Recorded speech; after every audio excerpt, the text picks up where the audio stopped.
যে পুত্ররা অকালে যে মারা গেছিল, এর কারণ কি? এর কারণ কি? 5 পুত্র যে অকালে যে অকাল মৃত্যু হয়েছিল, এর কারণ কি? না, ত্রেতা যুগে রাজা হরিশ্চন্দ্রের কথা আমরা সকলে জানি। রাজা হরিশ্চন্দ্র ছিলেন, খুব মন দিয়ে শুনুন, রাজা হরিশ্চন্দ্র ছিলেন খুব ধার্মিক ব্যক্তি এবং প্রজা হইতেশী। প্রজাদের কল্যাণার্থে, প্রজাদের মঙ্গলার্থে তিনি সর্বদা সবসময় তিনি ব্যস্ত থাকতেন। একদিন রাজা হরিশ্চন্দ্র যখন বনে গেছেন মৃগয়া শিকার করতে, এমন সময় দেখা যাচ্ছে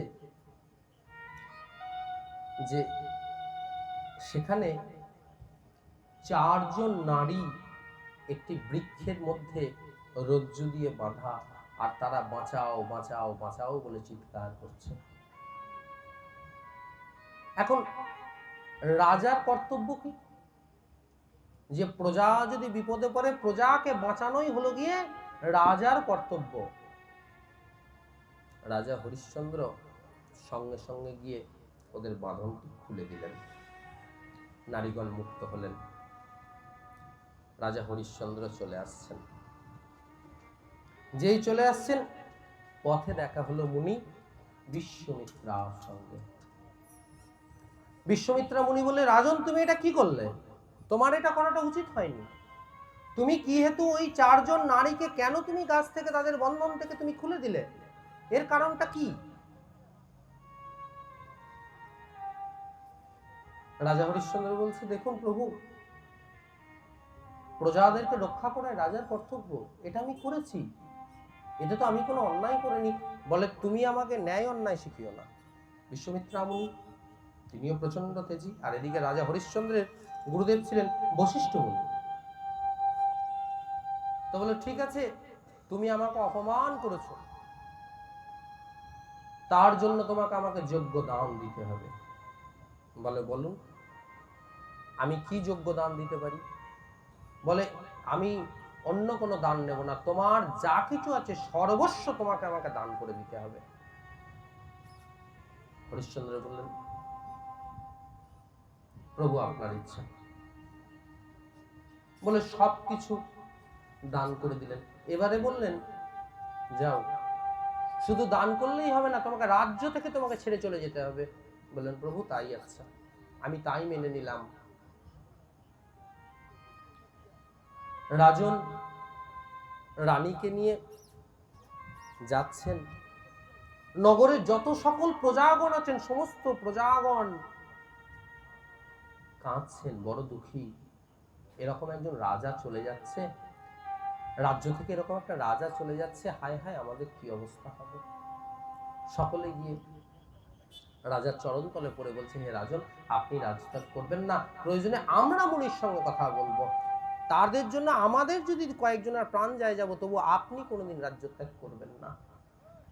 যেই রাজার যখন চরণ তলে যখন প্রজাগণ যখন পড়ে গেছেন, এমতো অবস্থায় আবার এসছেন বিশ্বমিত্রা মুনি। রাজন, তোমাকে না বলেছি তুমি রাজ্য ত্যাগ করো, রাজ্য ত্যাগ করতে তোমার এত বিলম্ব কেন? বলে একটা শক্ত কাঠ দিয়ে রানীমায়ের আঙুলের উপর প্রহার করলেন। রানীমা চলতে পারছেন না, রাজন তাকে টানতে টানতে মাটির মধ্যে লুটাতে লুটাতে আসছেন, আর রাজ্য ছেড়ে চলে যাচ্ছেন, আর প্রজাগণ হায় হায় হায় হায় করছে। যখন এরকম অবস্থা যখন চলছে, তখন সেখানে উপস্থিত হলেন 5 জন বিশ্বদেবগণ।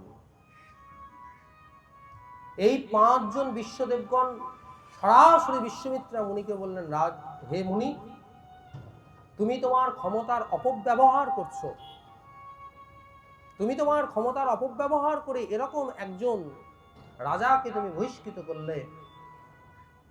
তোমার এই অভিশাপের যেমন মূল্য আছে, আমরাও যদি বশিষ্ঠ দেবের যদি শিষ্য হতে পারি, আমরাও তোমাকে অভিশাপ দিলাম, তুমিও পরবর্তী জন্মে বক জনিতে তুমি জন্ম নেবে। তখন বিশ্বমিত্র মুনি আরো ক্রোধান্বিত হয়ে গেল, এত ক্রোধান্বিত হয়ে গেল, তখন বললেন যে তোমরা আমাকে অভিশাপ দিলে, তোমাদের এই ক্ষুদ্র তপস্যার ফল নিয়ে অভিশাপ দিলে, আমিও তোমাদেরকে অভিশাপ দিলাম। তোমরা আগামী জন্মে তোমরা বিবাহের পূর্বে এবং অতি অল্প বয়সে তোমাদের মৃত্যু হবে। এই 5 জন বিশ্বদেবগণই হলেন গিয়ে দ্রৌপদীর পঞ্চপুত্র। এটা মার্কণ্ডেয় পুরাণের উপাখ্যান। তা মাতা বলছেন, দেখো সেদিনও কিন্তু দ্রৌপদী কাঁদেনি, দুঃখ হয়েছিল পুত্র